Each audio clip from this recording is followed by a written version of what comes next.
nessa videoaula eu estou propondo a vocês um novo trabalho de composição criativa em arte, ok?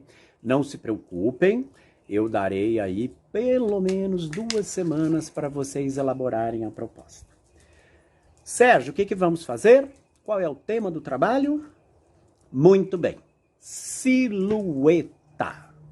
Inclusive, eu me lembro que logo no comecinho do ano, alguns alunos curiosamente vieram me perguntar: Sérgio, o que são silhuetas?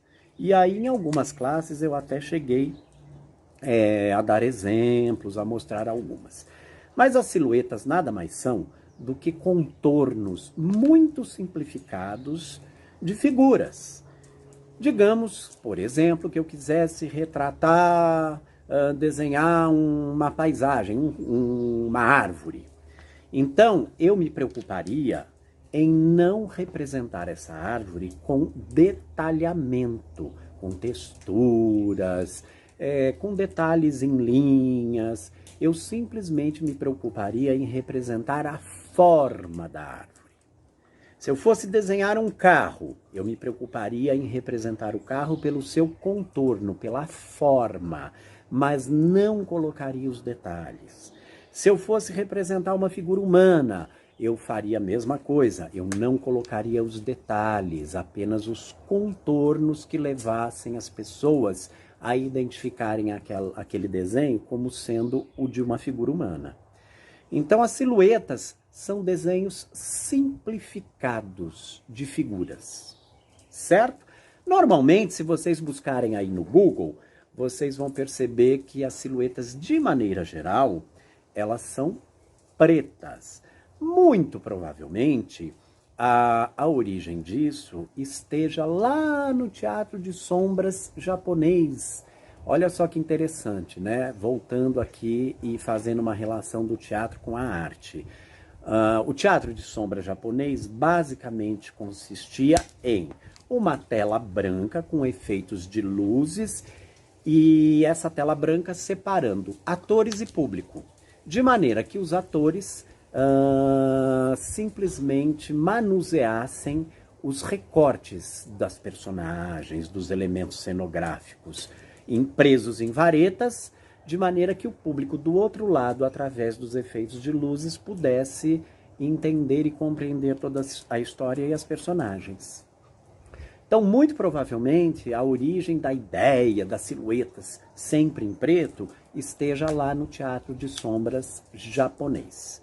Curiosamente, nesse momento virtual que estamos vivendo, também nas aulas de teatro, lá no comecinho, eu postei para vocês aquele vídeo que a grande maioria adorou, do Pylobolus Theater, que é uma companhia de dança-teatro, teatro-dança, e que monta todos os seus espetáculos inspirados nas silhuetas, exatamente com a tela branca, com os efeitos de luzes, e nós vemos não recortes de personagens apenas, mas sim atores que, usando o seu conjunto expressivo, expressão corporal, gestual, nos fazem acreditar nas suas histórias, nas suas personagens, e faz o público compreender a história que está sendo contada.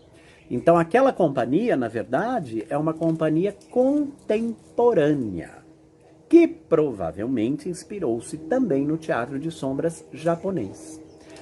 Muito bem, por que eu estou contando essa historinha? Porque vocês vão partir para a produção de uma composição criativa de recorte e colagem, e apenas de recorte e colagem. Vocês não vão entrar com lápis de cor, canetinha, pintura, nada disso. E vão fazer exatamente a criação de uma composição com silhuetas. Ao longo dessas minhas explicações, eu estou postando para vocês algumas referências, alguns exemplos, para vocês terem ideias, tá? Então, vocês vão criar livremente, de preferência um trabalho figurativo, em que vocês tragam para as composições de vocês apenas silhuetas. E no nosso caso, eu vou abrir para um trabalho mais criativo e mais enriquecido com as cores. Eu não gostaria que vocês se utilizassem apenas das silhuetas pretas. eu gostaria que vocês enriquecessem com cores. E por isso mesmo eu estou postando esses exemplos de trabalhos que, mais uma vez, eu vou lembrá-los, não devem ser copiados. Toda vez que eu mostro essas referências visuais a vocês, é no sentido de vocês explorarem as ideias, desenvolverem os seus trabalhos, as suas produções. Nunca de copiarem, ok? Então, a ideia é exatamente essa. Você criar uma composição com o uso das silhuetas, livremente, tá? Explore a sua criatividade. Pessoal, às vezes nós temos ideias muito imediatamente no momento seguinte a ouvir uma proposta. O que eu sugiro a vocês? Nunca optem pela primeira ideia, provavelmente ela apresente falhas. Então pesquise, vá lá no Google, veja exemplos, procure desenvolver ideias diferentes até você chegar num modelo, se é que a gente pode usar essa palavra, que te agrade, que te faça gostar. Tá bom? E agora a gente vai para as questões práticas. Sérgio, onde fazer o trabalho? Então vamos lá.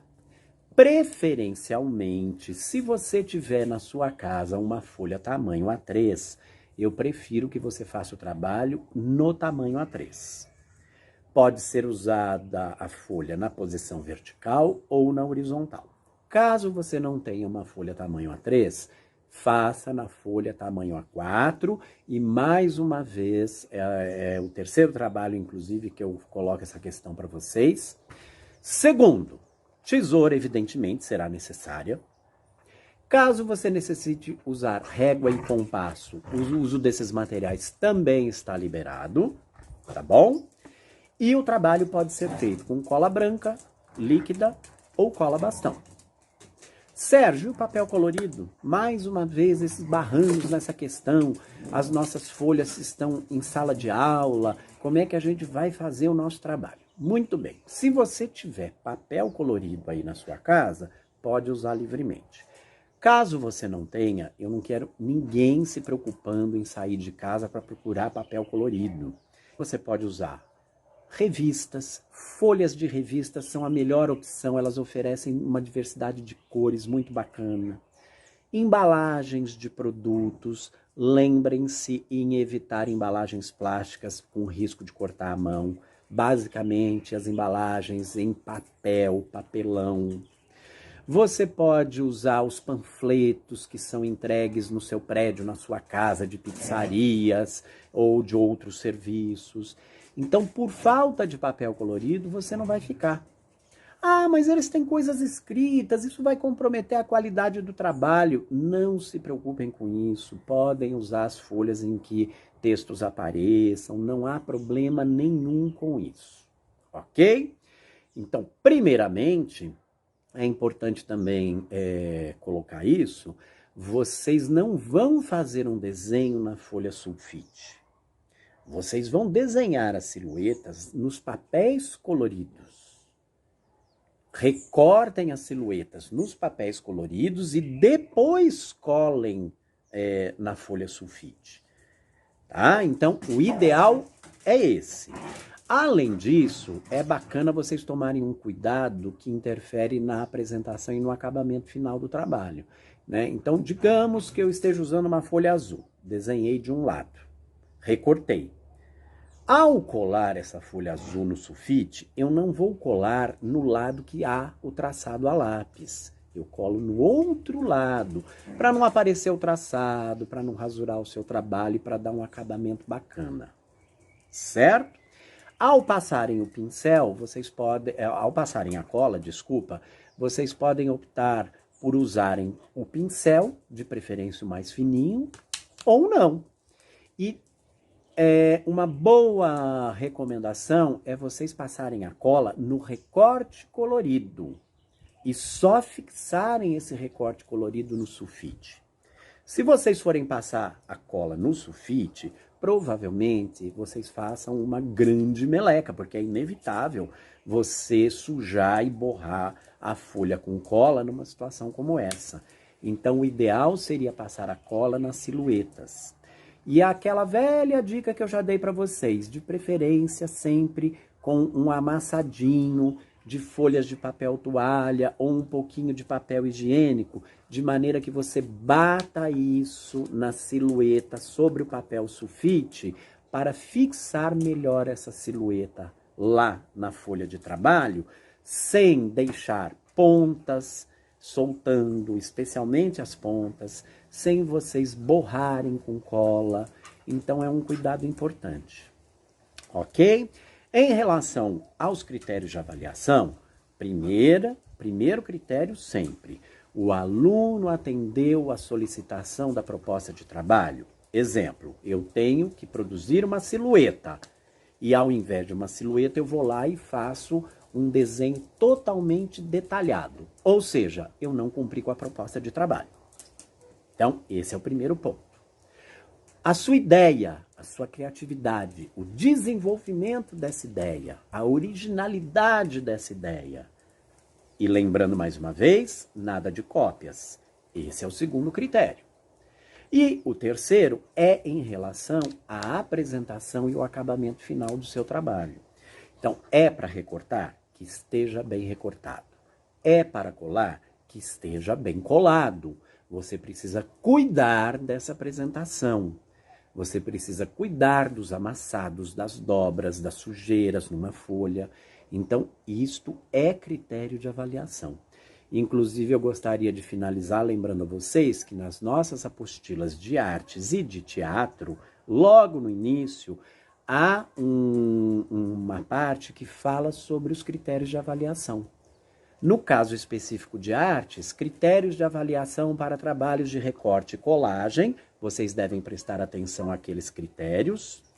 A única coisa que eu vou dispensar é a colocação da moldura e da legenda, e não há necessidade de você fazer. E também terem uma observação sobre os critérios gerais, que são critérios que servem para todos os trabalhos de artes. Ok? Pessoal, é um trabalho divertido, é um trabalho relativamente rápido, gostoso de fazer, tenho certeza que vocês vão gostar, tá bom? Bom trabalho a todos.